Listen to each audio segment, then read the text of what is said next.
I call you a veteran? Yes, Like you that? can. Like that? I think so. We were scrolling through your IMDb, and it's just everything that I've been watching / playing for the last. Please don't say it 5 since years. you were like 10 years old. I didn't. I kept it. I kept in a Thank you five-year very block. much. I'm I just going to appreciate grab that. this water bottle. Watch this. I'm going to catch it like a Jedi. Ah, my vodka. Thank you. There you are. There you are. So, I mean, I could throw an hour of voice acting questions at you, and I did the same to Julie. Please do. We'll skip the next people. It'll just. You are wearing a shirt that says Nerds Vote. Oh, this Like, thing? it's quite hard to ignore. Oh, this thing? Yeah, I apologize for staring, but nerdsvote.com. And we had a very brief chat about it backstage, and it really piqued my interest. So I feel like if we start there, we'll come and definitely cover some of those incredible 118 titles, my goodness. But Sure. let's start with the t-shirt. The t-shirt. Let's start with Nerds Vote. The t-shirt is, nerdsvote.com is a little thing that we started doing last year. Myself and a couple of other voice actors put together a group of sort of notable nerds, cosplayers, voice actors, who were concerned that we didn't see a lot of voter registration things happening at conventions. And since we all work in booths alone and can't like chat around the water cooler, I had a conversation with Ashley Birch actually that kicked the whole thing off about, where do we actually see human beings? And we see them at cons. Yeah. And so we wanted to put together a sort of a team of notable nerds that if you went to see them, you waited in line, that you could maybe grab a sticker or a pin. You could have a little chat with someone like Jennifer Hale or Steve Sure. Bloom about the importance of voting. I know that if I had had a conversation with Jennifer Hale back in the day, and she had said, it's really important that you get out and vote. Would that have made a difference to you? That would have made a difference. I think it changes your association with voting, and it's a nonpartisan organization. We just thought, my gosh, there's all these people that go to these conventions, these nerds who Sure. are smart, problem solvers, game players, these are the people who should be making decisions, right? And yet, it is the least represented demographic of all. I mean, and traditionally, voting. people have not wanted to know what nerds have to say, and we were Sure. like, this is a gold mine of amazing people who are problem solvers, and we want to encourage the importance of that we could create some civic pride as opposed to civic duty. And we printed up, we have great shirts, we have great pins, which I'm going to give you one right now. Oh, as a my little goodness. reminder to wow, this is taking me by surprise. I know, How exciting. you didn't know you were going to get swag, did you? Oh, okay. I can but- cover up this logo. I'll probably get in trouble for it. There we go. We work with headcount.org, and they supply us with tables at different pop culture conventions. They offer services. You can go to nerdsvote.com online and register to vote, or you can do it at the convention. You can update your mailing address. You can sign up to get reminders for when elections happen in your area, because it's not just about presidential, it's about your local elections as well. And if anyone is in the same boat as me, and you just nodded and pretended you knew what nonpartisan meant when you heard it the first time, I Googled it, I got you. It means there's no political motive whatsoever, it's exclusive. There's no political affiliation. Yeah, the only objective you have is just getting people in booths. You don't care what box they're ticking. Exactly. It's not up to us we just want people to make educated decisions and to show up and raise their voices. And we're voice actors, so it makes sense that, we would be delivering that message. Yeah. So it's been amazing, and we had Mark Ruffalo wearing a Nerds Vote pin at New York Comic Con. We've had Ernie Hudson from Ghostbusters. Oh, brilliant. All these people are getting really excited about it. And Pee Wee Herman. Bloody hell. People are getting on board, so our notable nerds are growing. It's not just my friends anymore.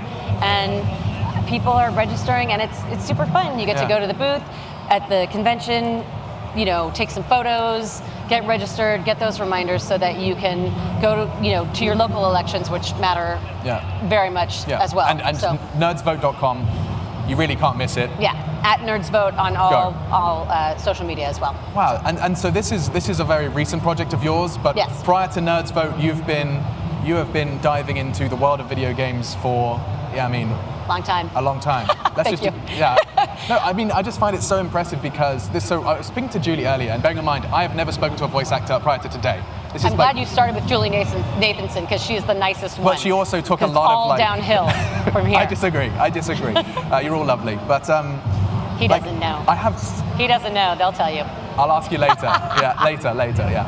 But I had so many questions because it is such a huge part. The way the conclusion I came to was a huge part of storytelling that it's like the unsung hero, right? Because if it's good, you don't even think about it. You don't think that there's a person in a booth talking, you're in the story. It's just, you're never gonna go, wow, that's some good voice acting. Like I do occasionally when I'm really like, wow, someone's got an incredible voice. Right. But I immediately just hear the character. I don't hear the person behind it.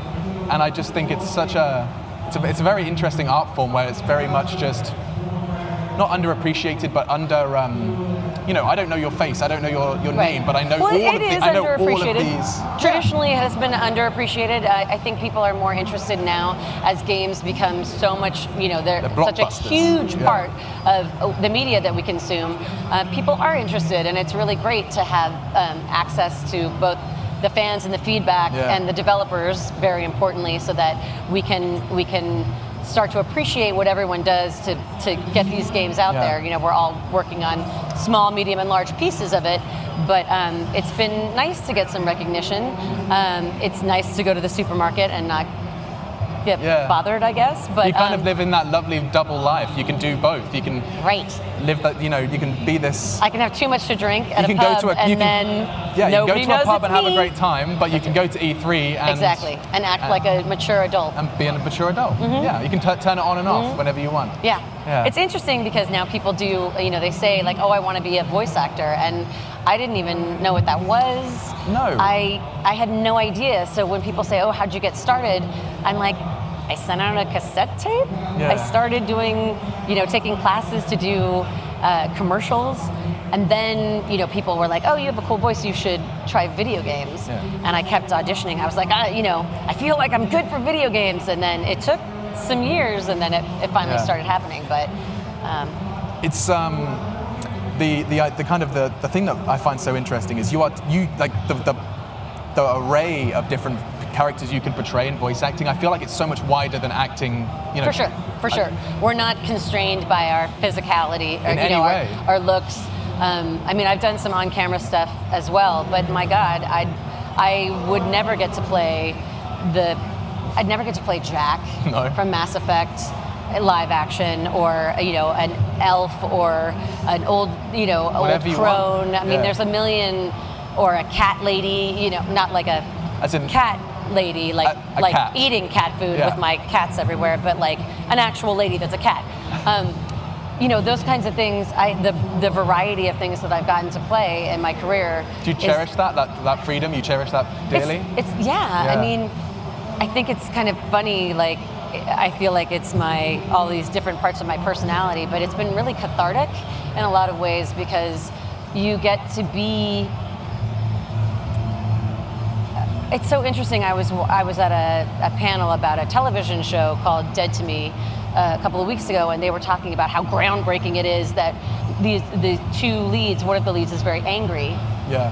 And people were so shocked that this, face acting show, this woman was, Christina Applegate's character is angry, and I'm like, we do that all the time in games. Yeah. Like, I've played some really angry characters, and I feel like that's one of those things that's a gift that I get that on-camera actors don't necessarily, because I'm not beholden to my type. Okay, so pulling on the angry string for a second, because I'm very intrigued. You're not going to the studio furious, but I imagine there is some degree of like, do you method act, or like do you sit there and think about everything that's pissed you off over the course of the last 6 months and then channel it into a burst of rage? Or are you truly acting? Is it all just, I know if I do this with my voice I sound angry, or are you actually truly embodying that? No, it's very feeling? Much all the same rules apply that would apply to on-camera or theatrical acting. You are using substitutions. You don't have props unless you're doing mocap, and if they give you a prop, it's a wiffle ball with some tape on it. Yeah. But it's not a glamorous no, it's definitely capture. not like a magic ball. Ping-pong you're just ball like, in a suit. It's a wiffle ball. Okay. So there is endowment, there is substitution, all the same rules apply. You have to make choices much faster because you're not getting the whole script. You are having to fill in a lot of the blanks that we don't get about who someone is to you. Sometimes they just give you some pages and you're like, this is my take on it, and they're gonna so you're not always given me. context necessarily? Not always. Like, ideally, that would be the case, I imagine. And more now, they are giving us more context, which is great, and we're getting backstory and probably because they realized but it's not like job. a movie where I would go and I would get the script to look over, and so I would know what was coming. You're not saying like, oh, this is the character arc. Sometimes they're writing your character as you're doing this. I worked on Fallout 4. They were writing it as we were working on it. So you're learning as you go. Right, and it's not like I'm like, oh, here she is. She works as a waitress. She gets a great job. She falls in love. The guy dies, and then she. Like on one line, a whole story arc just on a piece of paper. You're just presuming that. Yeah. So, I mean, in Fallout, I sort of knew some of the circumstances, but a lot of it, in all of these games, you fill in the blanks. Yeah. And you say, okay, like Jack from Mass Effect, I was a really pissed off teenager. And you did it fantastically. I had a mohawk you channeled and I shaved the my pissed off head. teenager. And I definitely pulled from my teenage life for that I was... I felt unheard. I had trouble managing my emotions.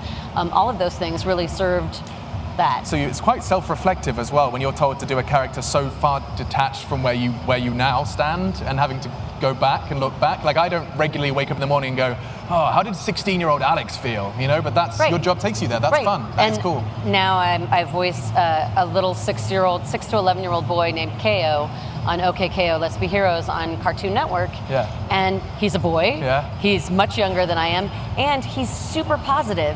He wants to help everybody. He makes Is it contagious? Do you feel yourself kind of affected by? I mean, you spend 4 hours in a booth being, carefree, happy, whatever it may be. Do you take that through the rest of the day? For sure. Yeah. I went through some of the hardest times in my life when we started that show. Wow. And it was literally, you get 2 hours for animation, 4 hours for animation and for video games, and you'll go in and literally I'll feel like a completely different it's right. like therapy. You are getting into a character. Right, and it's living. therapy. Yeah. You walk out and you're like, oh, this is great. And then you get back into that LA traffic and you're like, no!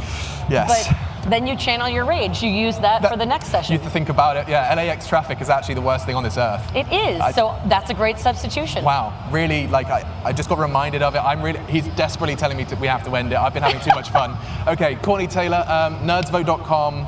Amazing initiative, worth checking out. Please vote. We can't talk about any of your up-and-coming projects because she's under lock and key right now. I'm under lock and key, but there's a lot of great games that are coming out. I think I have 5 coming out this year, so you can follow me on Twitter at Courtenay Taylor, CourtenayTaylor.com. Courtenay Taylor, and that's usually where, as soon as I get the okay to say something, I'm like, finally, the muzzle has been ripped off. Yes, 2 years of keeping secrets, and that's the best place to find me. Okay, Courtenay Taylor on Twitter, Courtenay, and we have to go. We have gone way over. It's been an absolute pleasure. Sorry to go over. Thanks, guys. No, we had too much fun. Appreciate it. We'll be back in a bit.